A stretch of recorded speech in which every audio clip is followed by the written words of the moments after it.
দিনের শুরু হয় সূর্য ওঠার আগেই। মাটির মানুষ, যার ঘাম মিশে আছে আমাদের প্রতিদিনের ভাতে। এটাই কৃষকের জীবন, নীরব অথচ সবচেয়ে শক্তিশালী গল্প।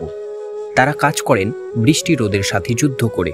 আধুনিকতা যেখানে শহরের বিল্ডিংয়ে, কৃষকের প্রযুক্তি হলো লাঙল, ট্রাক্টর আর অভিজ্ঞতা। শ্রমের পর এক থালা ভাত আর ডালেও থাকে সুখের স্বাদ। তাদের কাছে প্রাকৃতিক খাবারই প্রাচুর্য।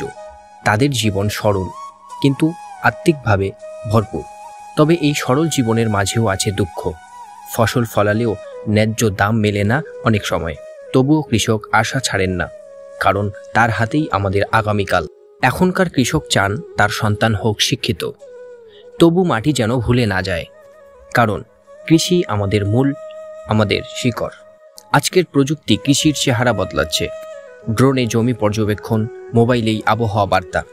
কৃষক এখন স্মার্ট হচ্ছেন ভবিষ্যতের সঙ্গে তাল মিলিয়ে। কৃষক মানেই শুধু মাটি নয়, তিনি ভবিষ্যতের কারিগর। চলুন কৃষকদের সম্মান করি, কারণ তাদের পরিশ্রমেই আমাদের অন্ন, আমাদের জীবন। এই ছিল আমাদের মাটির মানুষের গল্প, যারা রোদে পুড়ে বৃষ্টিতে ভিজে আমাদের জন্য অন্ন যোগান দেন। তাদের সম্মান করা মানে নিজের শেকড়কে সম্মান করা।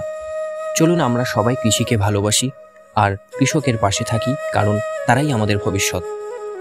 আপনি যদি এই গল্পে ছুঁয়ে যান তাহলে ভিডিওটি শেয়ার করুন, আর মনে রাখবেন, একজন কৃষকের ঘামেই জন্ম আমাদের প্রতিটি দানায়।